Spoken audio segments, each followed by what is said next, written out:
ფული და ხელისუფლება ეს არის ის ორი რამ, ძალაუფლება უბრალოდ, რაზეც ივანიშვილი არის შეშლილი. ეხლა აქამდე არ გამიცხადებია და მინდა მაყურებელმაც იცოდეს, რომ სულ რაღაც ნახევარი საათის წინ დამეკავშირდა ჩემი საქმის გამომძიებელი და ხვალ 11 საათზე უნდა წამიყენონ ბრალი მტკვარი ჰესის საკითხზე.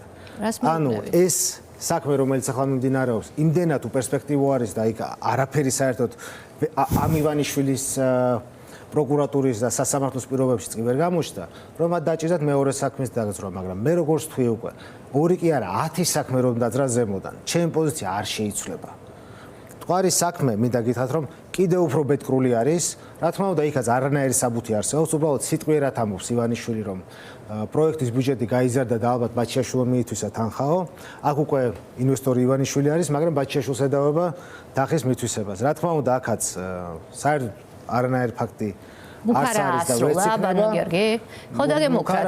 რამდენიმე დღის წინაც დაგემუქრათ სასამართლოს ხომაზე ახალი სისხლის სამართლის საქმით. თავისთავად, ხო. ეს არის მუქარა. ეს უფრო ამძიმებს მის მდგომარეობას. ამას ნებისმიერი დამოუკიდებელი სასამართლო და მით უმეტეს სტრასბურგის სასამართლო ამგვარ ზეწოლას და გამოყენებას იმ სამთავრობო და სასამართლო ხელისუფლების რესურსებისას, როგორცაც ივანიშვილი აკეთებს, უკვე ცალსახად გამოიყენებს და მიიღებს ხედველობაში და რა თქმა უნდა არც ამგონია რომ არსებულ საქმეზე რამე შეკითხვა დაბადებოდა სტრასბურგის სასამართლოში, მაგრამ ეს კიდევ უფრო ამძიმებს მათ სიტუაციას. მე მზად ვარ ნებისმიერ ბრალდებას უპასუხო. ჩემი პოზიცია არის ძალიან მყარი ერთ საქმეშიც და მეორე საქმეშიც. ესე იგი არ გეშვებათ. დაგიანონსათ რომ სისხლის სამართლის მორიგი საქმე იქნებოდა თუ არ გაჩერდებით. მე მახსოვს თქვენ ეს თქვით ბოლო სასამართლოს რამდენიმე დღის წინ გამართულ სასამართლოს ხომაზე რომ გამოხვედით მისი ჩვენება როცა იყო, ხო? მისი გამოკითხვა. პირდაპირ დამემუქრა. რა ახალი სასამართლოს საქმით. სისხლის სამართლის ახალი საქმით. თუ არ გაჩერდებით, ხო? დაახლოებით კი. შემოთვლაც იყო? არა, შემოთვლები არ ყოფილა. არ ყოფილა. რა თქმა შემოთვლა პირდაპირ სასამართლო დარბაზში, როდესაც ტელეიმის ვიდეოკონფერენციის მეშვეობით შეუძლია რომ დავამოქრო ისე რომ მოსამართლემ ხვაც არ ამოიღოს. ეს იყო მოკლედ მუქარა, რომელიც აასრულა რამდენიმე დღეში. ანუ ის თანმიმდევრულია საკუთარ გეგმებში, რას გერჩით? ესე იგი, ერთი შეიძლება გერჩოდეთ იმას, რომ დიდი ფული ჩათვალა, რომ თვითონ ინვესტორია, როცა დიდი მოგების შესახებ გაიგო, ეს არის ვერსია, თუმცა არის კიდევ რაღაც რის გამოც ის გერჩით თქვენ? თავარი ეს დაიწყო იქედან, რომ მე მას არ წავყევი, კიდევ ერთხელ ძალიან ხშირად მაქვს ეს ნათქვამი და აღარ მინდა ამდენჯერ გამეორდებ. უბრალოდ 2022 წელს მას უნდოდა რომ მე წავყოლოდი მას ამ ანტიდასალურ ისტერიაში, რომელსაც ის ახლას ტირაჟირებს. რამდენიც არ უნდა მან ასე ვთქვათ მოინდომოს რომ შეუერთდეს ამა თუ იმ ლიდერს განცხადებებით თუ ასე, ივანიშვილის პერსონა როგორც ავტოკრატი მიმართული დიქტატურისკენ უკვე კრისტალიზებული არის მთელს ცივილიზებულ სამყაროში. ეს გასაგები არის. და ამ გზაში სწორედ მე როგვერდში არ დაუდექი, ის ვერ მოინელა მან. ეხაც იმას ვერ ინელებს, რომ ვერ გამაჩუმა, ვერ გამაჩერა. და ვერც მე გამაჩერებს და ვერც ქართულ ხალხს ვერ გააჩერებს. ქართული ხალხი ადამიანები რა რუსეთის იმპერიას, თურქებს, მონღოლებს რა ვინ არ შემოგვსევია და იმათ ვერ გაუჩერებია და ივანიშვილს რამენერად მოინელებს ეს ქვეყანა. ანუ 2022 წლამდე მას თქვენთან არანაირი პრობლემა არ ქონია. არა. ეს ასე ერთ დღესაც გათენდა და თქვენთან გაუჩნდა პრობლემა რასთან დაკავშირებით? თქვენი პოსტების გამო? რამოდენიმე მომენტი იყო. ერთი იყო, როდესაც მე მას უარი უთხარი ამ ანტიდასავლური ნარატივის ტირაჟირებაზე, რომელიც ზაზა შათერიშვილის მეშვეობით შემდეგ გამოაქვეყნა და ეს ერთდროულად ხდება პრინციპში. აი რას გთხოვდათ, რომ ანტიდასავლური განცხადებები გაგეკეთებინა? ზაზა შათერიშვილის ნაშრომები რო იყო, რომ ვითომ გარეძალები როგორ მას აძალებდნენ, აიძულებდნენ კრედიტ სვისის მიერ მოპარული თანხების სანაცვლოდ, რომ ივანიშვილს ვითომ ჩაერთო საქართველოს რუსეთთან ომში. ანუ უნდოდა რომ თქვენ ყოფილიყავით ამის სპიკერი. არ გახდით. კი, არ გავხდი. და მან მიხვდა რომ მე ამ თამაში საერთოდ არ წავყვებოდი მას. და შემდგომ უკვე ჩემი ფინანსები და მე გავხდი მისთვის მიუღებელი. სწორედ ამის მერე. თორემ მანამდე იცოდა მან მე რომ წარმატებული ბიზნესმენი ვიყავი და საკმაოდ სოლიდური კაპიტალიც მქონდა დაგროვებული. მაგრამ ეს არის მისთვის წყალგამყოფი. თუ მას სრულიად ადამიანი არ მიყვება თავის ამ უკანონო და მოღალატეობრივ ქმედებებში, ის მას აცხადებს მტრად. ხო, ეს არ არის მისთვის ახალი დამახასიათებელი, კი ასეა. ყველას, ვინც მის აზრზე არ არის ბოლომდე ის ან იშორებს, ან სისხლის სამართლის საქმე აქვს, ან აგერ მეორე საქმე თქვენ შემთხვევაში, მაგრამ მაინც უნდა ვიკითხო, მხარე როდის აირჩია მან? თქვენ მას საკვირდებოდით, ის რაღაცნაირად იყო ეტაპები, როცა ლავირებდა, ამბობდა, რომ რაღაც გამყოფი ქვა არ უნდა იყოს ეს ქვეყანა და ცდილობდა ლავირებას ამ ორ ვექტორს შორის. როდის აირჩია მხარე, როდის მოუხდა მხარის არჩევა? ალბათ მაინც 2022 წელი იყო გარდამტეხი, იმიტომ რომ უკრაინაში სრულმასშტაბიანი შეჭრა რუსეთის. იმიტომ რომ უკვე შეუძლებელი იყო ასე ჩუმად ფსევდოაუტოკრატარიზმით ევროპისკენ სulis გაგრძელება. 2022-ში გახდა მისთვის ცხადი, რომ ევროპა არ დაუჭერდა ივანიშვილის მმართველობას იმ ფორმით, რომ შესულიყო ევროკავშირში. და სწორედ მაშინ დასჭირდა მათ დემონიზება ევროპის და დასავლეთის ამერიკისაც მათ შორის. და მაშინ დაიწყო ეს ნელ-ნელა ჯერ ზაზა შათერიშვილის წერილებით დაიწყო, შემდგომ უკვე ნელ-ნელა აწია გრადუსი, როდესაც ჩაერთო სხვადასხვა დეპუტატები და ქართული ოცნების წარმომადგენლები და ბოლოს იმით მორჩა, რომ ჩვენი პრემიერ-მინისტრი გაუშვა ირანში აგერ ირანის პრეზიდენტის დასაფლავებაზე.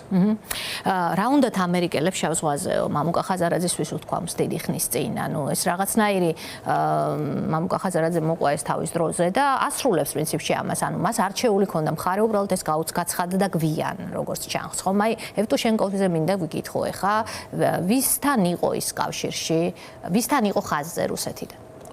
მე არ ვიცნობ ევტუშენკოს და სიმართლე გითხრათ არც ერთ მის შეხვედრასთან ჩამოსვლას არ დავსწრები ვარ, ამიტომ არ იქნება სწორი. ხო, არც ხართ იქ მოხსენიებული, მაგრამ იქ საუბარია სავარაუდოდ სანქციების გვერდის ავლაზე. ასეთ შთაბეჭდილებას სტოვებს ის ჩანაწერი იქ მერე პრემიერთან შეხვედრაზე და ასე შემდგომ და ასე შემდგომ. გასაკვირი არანაირად არ იქნება, რა თქმა უნდა, როდესაც დერიპასკას იახტის სანქციების არიდებისთვის საქართველოს დროშაზე მინიჭებაზე იყო საუბარი, შესაბამისად არც გამიკვირდება, რომ იქ ევტუშენკოვის რამე სხვა აქტივების დამალვაზე იყო საუბარი, ან ნებისმიერი სხვა რუსეთის ოლიგარქის.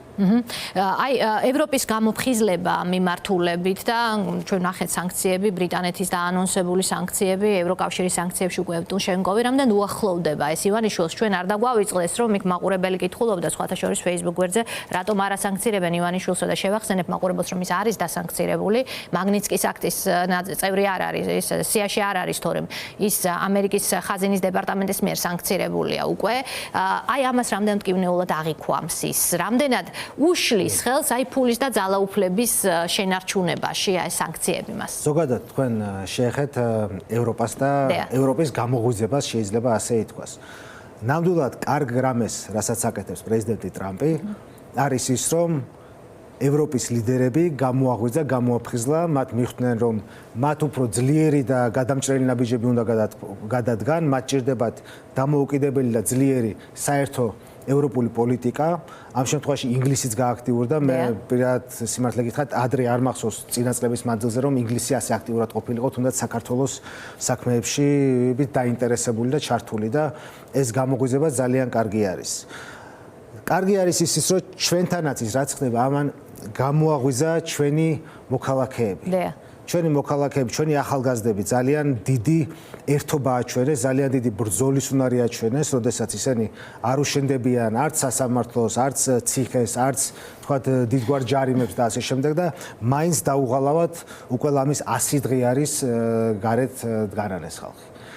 ამ ხალხის, ამ ადამიანების ასეთი თავდადებული ბრძოლა და ევროპის გამოღვიძება ჩვენს რეგიონში რა თქმა უნდა გამოიტანს ძალიან დიდ შედეგს და რა თქმა უნდა ეს არ არის სასიამოვნო ივანიშვილისთვის. ივანიშვილის უკვე ყველა ისნობს სახით, ყველა ევროპის ლიდერი და მათ უკვე ვეღარ მოატყუებს ივანიშვილი ისე როგორც ატყუებდა ამ 12 წლის განმავლობაში თითქოს და საქართველოს მიყავდა ევროპისგან. მზად არის ის იზოლაციისთვის, ფინანსური ძალაუფლების შენარჩუნებისთვის, რაღაც ამისთვის ის როგორც ჩანს ბევრი წელია ცდილობს, რომ თავი და ის ნახატების დამოღება ჯერ კიდევ როდის იყო ხომ და როდის ამბობდა, რომ ნაწილობრივ სანქცირებულია. მზად არის ამ სანქცირების პირობებში შეინარჩუნოს ფული და ძალაუფლება. ივანიშვილი უკვე არის იზოლირებული. მას არც ერთი ევროპელი და დასავლელი ლიდერი არ ესაუბრება. მას მთელი ეს თანხები თავისი გადმოქაჩული აქვს საქართველოში, ნახატებიც, ოქრო აქვს შეძენილი და მზად არის უკვე როგორც პაბლო ესკობარი რომ ცხოვრობდა დაახლოებით მასთივე ცხოვრების სტილით იცხოვროს. აქ ახლა შეიძლება ააშენოს რამოდენიმე სკოლა და თავი მოგვაჩვენოს დიდ მეცენატად. სინამდვილეში კი მას ეს ქვეყანა სჭირდება მხოლოდ და მხოლოდ თავის ჯიბეში, რომ თავის პირად ინტერესებს ემსახუროს. ეს ძალიან კარგად ჩანს. ეს ჩანს იმაზეც, რომ ბოლო რამდენი წელია მან გააქრო ნებისმიერი დასავლური ეკონომიკური ინტერესი ჩვენს ქვეყანაში. პირდაპირ მუშაობენ, რომ გაქრეს დასავლური ინვესტიციები. მათ არ ჭირდებათ დასავლური ინვესტიცია საქართველოში. თვითონ ივანიშვილი კარგად გზნობს თავს და კარგად იგზნობს თავს, ანუ საქართველოში მას პრობლემა არ ექნება, თუ შეინარჩუნებს ამ ძალაუფლებას. ანუ წინა ეთერშიც განვაცხადა დღეს TV პირველზე ვიყავით და მისთვის ლუკაშენკოს ვარიანტი არის ძალიან მისაღები ვარიანტი. მე უბრალოდ ვერ მივხვდარ ვარ იმ ხალხის, ვის მის გარშემო არიან, მათ მოუწევთ უბრალოდ ივანიშვილის მსახურებაში იძულებით დარჩენა მთელი სიცოცხლის ბოლომდე. რუხაძე გამახსენდა ახლა და ბრიტანეთიც ახსენეთ და მაშინ ვაპირებდი კითხვას. აი ის არის ბევრი ბიზნესის მფლობელი, არა მარტო საქართველოში, ბრიტანეთშიც იყო საუბარი მის კომპანიებზე. მას ის ყველაზე კარგად გრძნობს სანქციების სუსხს და სხვა შორის ერთ-ერთი პირველია, ვინც ისაუბრა, რომ ეს არ არის მარტივი სანქციები, გვახსოვს სატელევიზიო ეთერში მისი ეს განცხადება. თქვენ მოყოლილი გაქვთ მისი თქვენთან კომუნიკაციის შესახებ. ის გითვლიდათ, რომ არ გინდა წინააღმდეგობა, რა იყო მისი მესიჯი? მისი მესიჯი იყო პრინციპში, რომ ივანიშვილს აქვს თქონდა თითქოს შემზე რაღაცა ეჭვები ჩემი ამერიკელებთან თანამშრომლობის. მისთვის ეს ეჭვები, რა თქმა უნდა, არ იყო მისთვისაც სერიოზულად მისაღები, უბრალოდ ის ამბობდა, რომ რაღაცით შენით არის უკმაყოფილო და დაელაპარაკე ეგებ მოაგვარო. ჯერ კიდევ არ ქონდათ ურთიერთობა დაძაბული? არა, ეს უკვე 2012-ის შემდეგ ხდება, როდესაც ეს სიტუაციები მიდის და მაშინ მე უკვე ვიცოდი, რომ მას ქონდა გარკვეული ეჭვები, რომ მე რაღაც არის დასავლური ინტერესებს ვემსახურებოდი მის საწინააღმდეგოდ და მსგავსი სისულელე, რა თქმა უნდა, მე თავშიც არასოდეს არ გამივილია, მე ყოველთვის სადაც მუშაობდი ვიყავი იმ სამსახურის ერთგული. ეს იქნებოდა თანაინვესტირების ფონდი, თუ ეს იქნებოდა ივანიშვილის საქმე კრედიტ სუისის წინააღმდეგ, სადაც ჩვენ ყველა სასამართლო ბრძოლა ბანკის წინააღმდეგ მოვიგეთ. მე ვიყავი ის, ვინც ჩვენ მხარეს აღმოაჩინა ეს კრედიტ სუისის მიერ ჩადენილი დანაშაული, მე ვიყავი ის დავაკომპლექტე ეს მთელი იურიდიული არმია სხვადასხვა ქვეყნებში და ვინც ამ პროცესს ჩვენი მხრიდან სათავეში ვედექი. მე ვიყავი მთავარი ინფორმაციის მფლობელი და მთავარი მოწმე ორ მთავარ სასამართლო სტომაში. შესაბამისად, ვერც ივანიშვილი მიუხედავად იმისა, თუ დღეს როგორი პოზიცია აქვს, ვერ იტყვის, რომ ვერც ერთი წამი და ვერც ერთი ფაქტით ვერ იტყვის, რომ მე რამენაერად მისი ინტერესების წინააღმდეგ მუშაობდი. მე უბრალოდ მას უთხარი უარი იმაზე, რისიც არ მჯეროდა და მე ვერ გავხდებოდი ივანიშვილის ხათრით ამ მოღალატეობრივი პოლიტიკის გამტარებელი, რომელსაც ის ახლა ატარებს საქართველოს წინააღმდეგ. ბანო გიორგი, როცა მასთან შედიოდით თავიდან თანამშრომლობაში, ის არ იყო დასავლური ტიპის ბიზნესმენი, ვარაუდი პრინციპში რა ტიპის საქმოსანია, მე ამ სიტყვას გამოვიყენებდი, ის თქვენთვის მარტივად გამოსაცნობი უნდა ყოფილიყო. სიურპრიზი იყო მერე მასთან ურთიერთობაში. ამის თქვენ საკმაოდ აი ყველაფერს ახლა რასაც ლაპარაკობთ ისე როგორც დასავლელი ბიზნესმენი აზროვნებს და საუბრობთ, მაგრამ აბსოლუტურად სხვა მხარეს არის ივანიშვილი თავისი აზროვნების წესითაც და გამდიდრების ფენომენითაც და იმ სიმდიდრის შენარჩუნებისა თუ ადამიანებთან ურთიერთობის ფორმითაც, ხო? ეს მარტივად გამოსაცნობი იყო, სიურპრიზი იყო მოგვიანებით თქვენთვის. საკმაოდ დიდი დროის განმავლობაში მეც მქონდა ილუზია, რომ ივანიშვილს მოკლედ ევროპისკენ უნდა ამ ქვეყნის წაყვანა და ამ ტყუილს ძალიან კარგად ავცელებდა, ასე ვთქვათ და დამჭირდა რამდენიმე წელიწადი რომ მივხვდარიყავი რომ თვათ მასე საქმე არ იყო. თუმცა ჩემი ჩართულობა რაც იყო ივანიშვილის აქტივების ნაწილში, მე ურთიერთობდი მის დასავლურ საინვესტიციო ბანკებთან, სადაც მას ჰქონდა ანგარიშები, შესაბამისად იქ ყველაფერი ასე ვთქვათ სუფთა იყო, მე არანაირ ასე ვთქვათ რაღაც საეჭვო გარიგებებში მონაწილეობა არ მიმიღია მაგ კუთხით და ამიტომ მესმის. საკმაოდ გაოცებული ჩანს იმ ვიდეო ჩანაწერში, რომელიც თქვენ ეს დღეს უკვე სასამართლოს ფლომაზე წაიღეთ, მოგებასთან დაკავშირებით, როცა ეუბნებით კრიპტოვალუტის ერთ-ერთ კომპანიაზე, რომელსაც რა მოგება აქვს დღეზე იყო მგონი საუბარი, თუ რა იყო? ეს იყო ბიტკოინის ბრუნვა, ანუ გადახურდავა დოლარი ბიტკოინში. ბირჟებზე. კი ბატონო. ეს ხო დღიური ბრუნვა. არა, მე იცით რისი თქმა მინდა. მისთვის სიახლე იყო ბიტკოინიდან მოგების, მიღების შესაძლებლობა. რაღაცნაირად ვერ იჯერებდა თითქოს ამ ასე ინოვაციურ შესაძლებლობას. იყო ეს, აი თქვენთან მიმართებაში ქონდა ეს რაღაცა სიახლესთან მეტად დაწევის შური, არ ვიცი რა ქვია მას. არ ვიცი, ფაქტია რომ მას მიუღებლობა ჰქონდა ზოგადად ამ ახალი ტექნოლოგიების მიმართ. მათ შორის მე მართლა შევეცადე რამოდენიმეჯერ რომ ამეხსნა მისთვის რატომ იყო ეს კრიპტო საინტერესო, თუმცა სამწუხაროდ უშედეგოდ არ გენდობა სერიოზულად შეიძლება არც აღვიქო და გასაბეგები იყო. ეხლა მისთვის მე პატარა ბავშვი ვიყავი 27 წლის და სერიოზულად ალბათ არც აღვიქო. ამიტომ არ იყო ინვესტორი და ამიტომ მხოლოდ გასესხა დიდი მის მერე, მოლაპარაკებების მერე, ხო? თუმცა როცა კრიპტოვალუტა და ბიტკოინი გახდა უკვე საინტერესო და დიდი, მას რა თქმა უნდა დარჩა ასე ვთქვათ ცუდი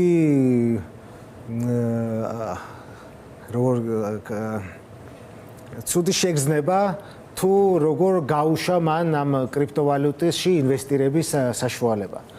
და რა თქმა უნდა მას ახლა დროს უკან ვერ დააბრუნებდა, მაგრამ თავისი სასამართლოს მეშვეობით რა თქმა უნდა შეიძლებოდა სხვის წარმატებაზე განეცხადებინა, რომ ეს მისი ინვესტიცია იყო. მესმის ამ საქმეს ვადევნებთ ახლა ჩვენ თვალყურს. ახლა რაც შეეხება შესაძლოა საქართველოს სასამართლოში მან ყველაფერი იქნას თეთრზე თქვა შავია, იქ ეროვნული ბანკის პრეზიდენტის მოიყვანოს და როგორც თქვენ ამბობთ საქმეში არ არის არანაირი მტკიცებულება გარდაზე პირი განცხადებისა, რომ ვიღაცამ ქართულ ბანკიდან უთხრა ეროვნულ ბანკს, ხო, წერილით მიმართა რომ ეს 100-ია და ბანკმაც გაიმეორა ნათია თურნავმაც დაუდასტურა რომ დიახ ეს 100-ია. ნოტარიუსის ფუნქცია შეასრულა, ზუსტად ისევე როგორც ასრულებს პროკურატურა და მის თანამშრომლებზე უკვე არ მაქვს საუბარი და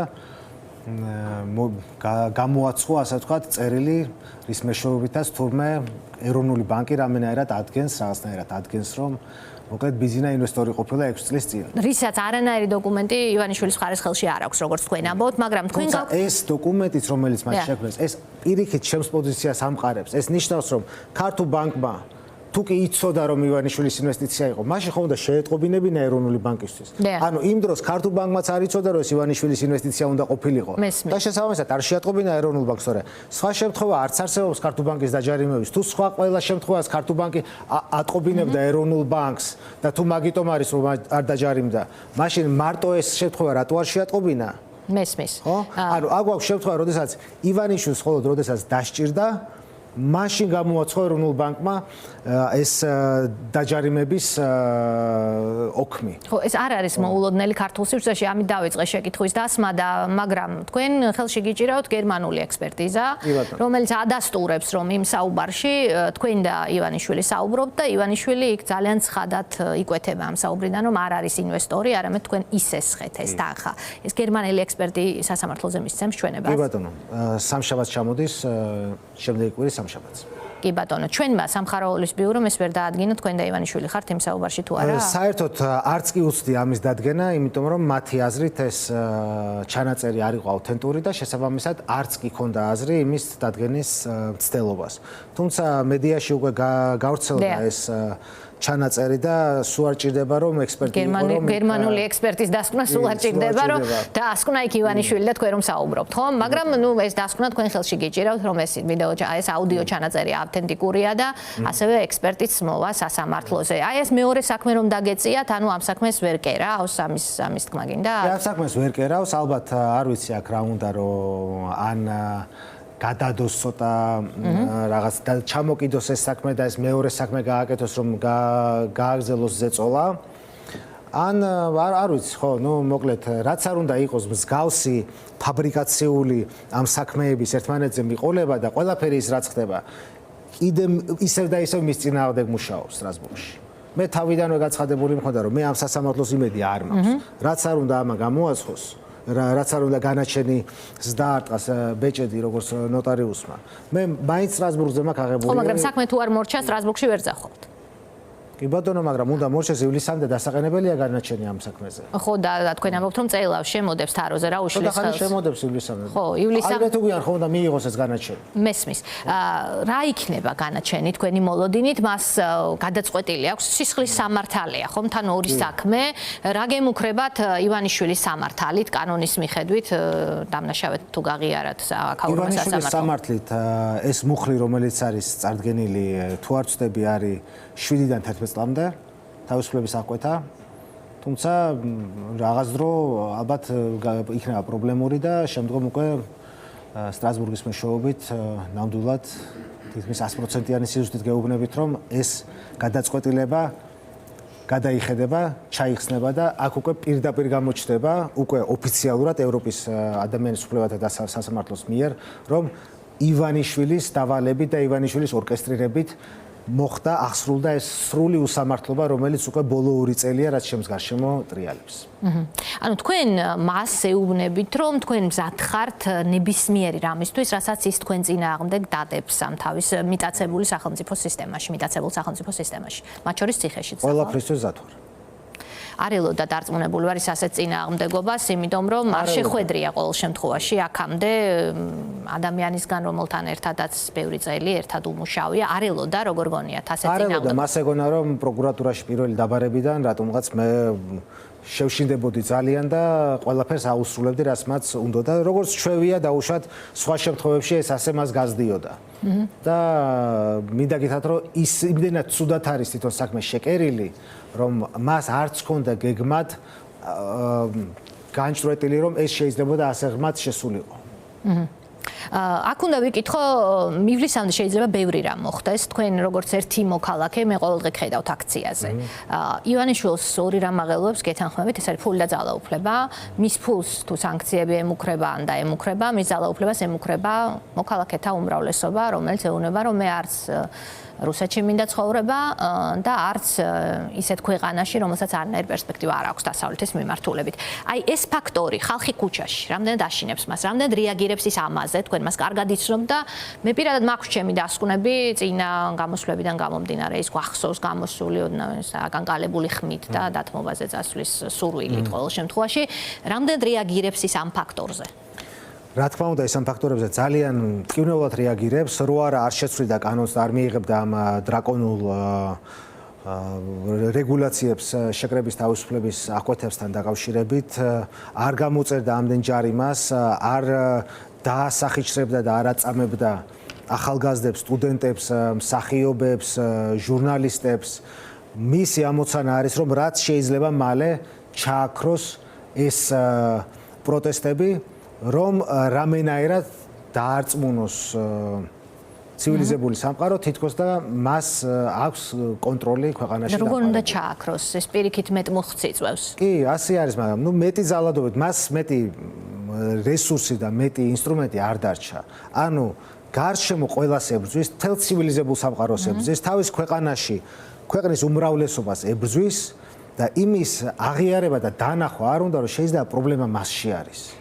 არ უნდა ამას ვერ ხედავს.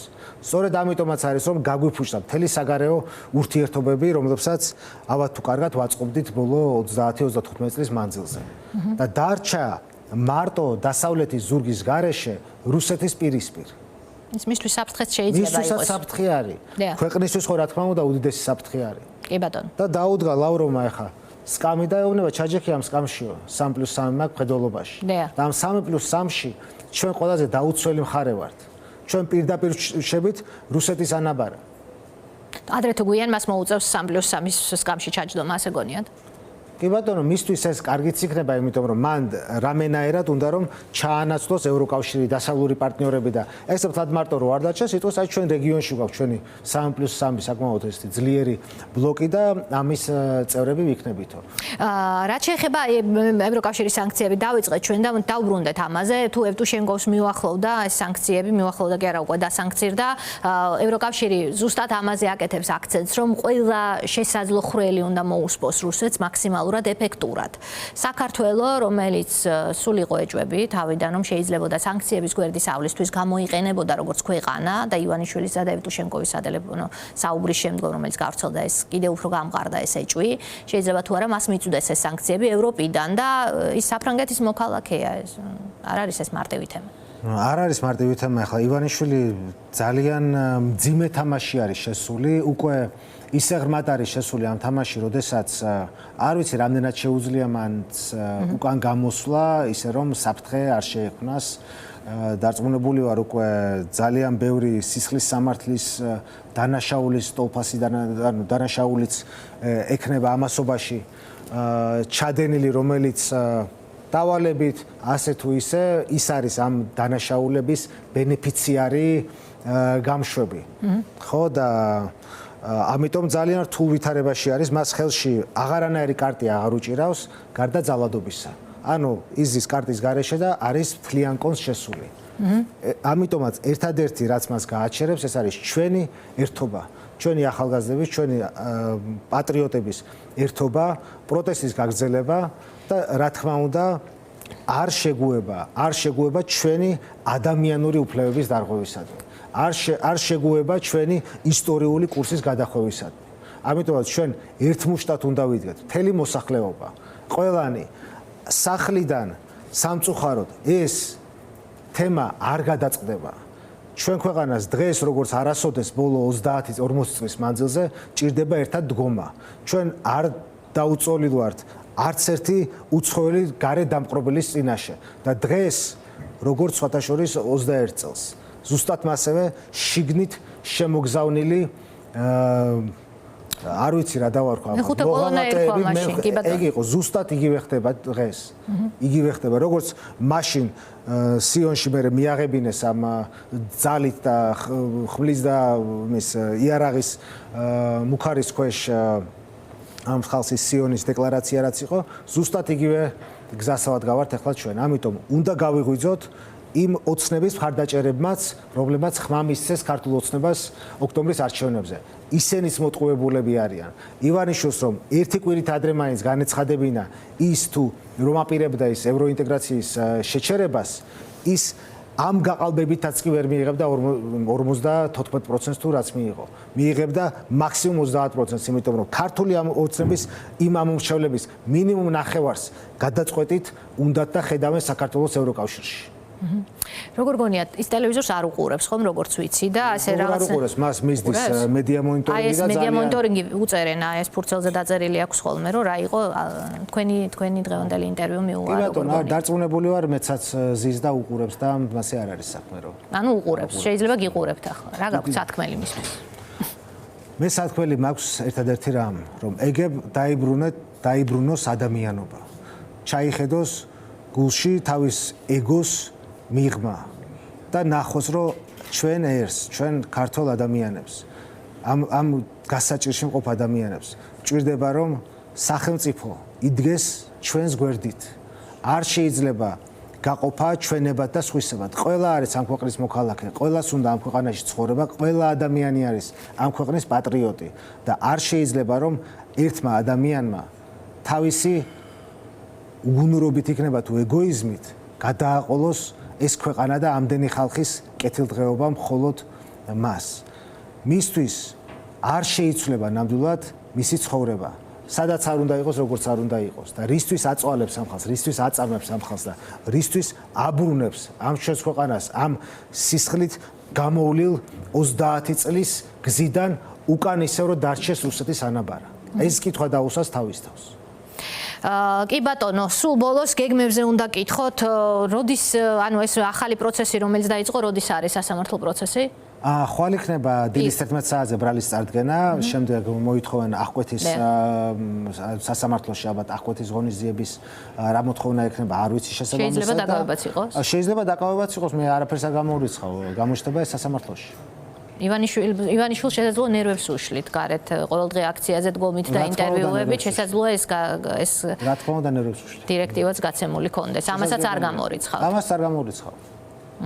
და სულ ბოლოს თქვენი აზრით ეს ბრძოლა რითი სრულდება? ორივე შანსი არის ახლა და რაზეა დამოკიდებული როგორ დასრულდება ეს ბრძოლა? მე პერსონალურს არ გულისხმობ ქვეყნისთვის.